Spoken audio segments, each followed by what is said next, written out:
छठ के व्रत में पूरे 36 घंटे तक व्रती बिना कुछ खाए पिए रहता है। 4 दिन लगातार चलता है ये व्रत। सूर्य देव के साथ छठी मैया की भी होती है पूजा। नमस्कार दोस्तों, बिहार और यूपी में मनाए जाने वाला छठ का पर्व नहाए खाए से है। महिलाओं के साथ साथ ये व्रत पुरुष भी कर सकते हैं। इस दिन की जाने वाली विशेष पूजा 20 नवंबर को होगी। ये 4 दिवसीय पर्व संतान की खुशहाली और अच्छे जीवन की कामना से किया जाता है। सूर्योपासना का ये अनुपम पर्व होता है। इस पर्व की शुरुआत कार्तिक शुक्ल पक्ष की चतुर्थी से होता है और कार्तिक शुक्ल पक्ष की षष्ठी को मुख्य पूजा के बाद सप्तमी की सुबह सूर्य को अर्घ्य देने के पश्चात पर्व का समापन होता है। ये व्रत अत्यंत ही कठिन व्रत होता है, क्योंकि इस व्रत में पूरे 36 घंटे तक व्रती बिना कुछ खाए पिए रहता है। आज हम आपको बताने जा रहे हैं इस व्रत के महत्व और इतिहास के बारे में, तो आइए जानते हैं। माना जाता है कि छठ का पर्व महाभारत काल से चला आ रहा है। इस व्रत में मुख्य रूप से ऋषियों द्वारा लिखी गई ऋग्वेद सूर्य पूजन, उषा पूजन किया जाता है। इस पर्व में वैदिक आर्य संस्कृति की झलक देखने को मिलती है।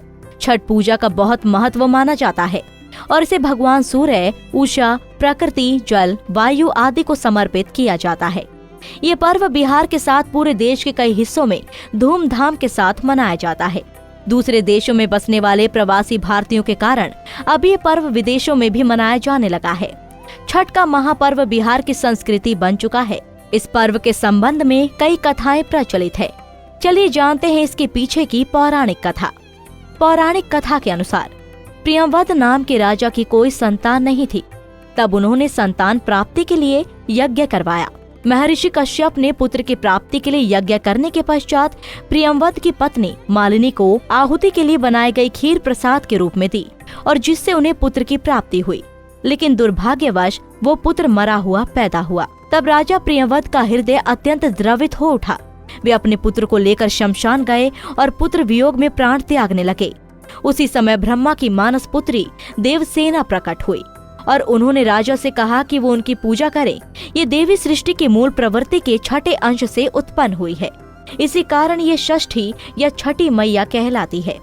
राजा ने माता के कहे अनुसार पुत्र इच्छा की कामना से देवी षष्ठी का व्रत किया, जिससे उन्हें पुत्र की प्राप्ति हुई। इसलिए संतान प्राप्ति और संतान के सुखी जीवन के लिए छठ की पूजा की जाती है।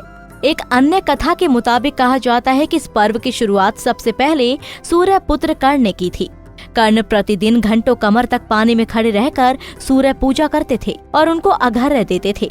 सूर्य नारायण की कृपा और तेज से ही वो महान योद्धा बने।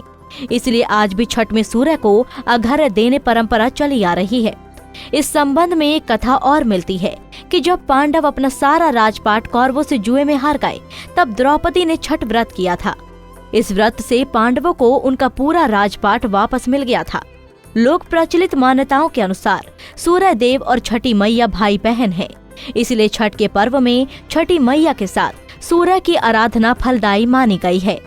इसी तरह की और भी जानकारी लेने के लिए हमारे चैनल को सब्सक्राइब करें और नई वीडियो की नोटिफिकेशन के लिए बेल आइकॉन दबाएं। अगर आप ये वीडियो फेसबुक पर देख रहे हैं तो वीडियो को लाइक और शेयर करें।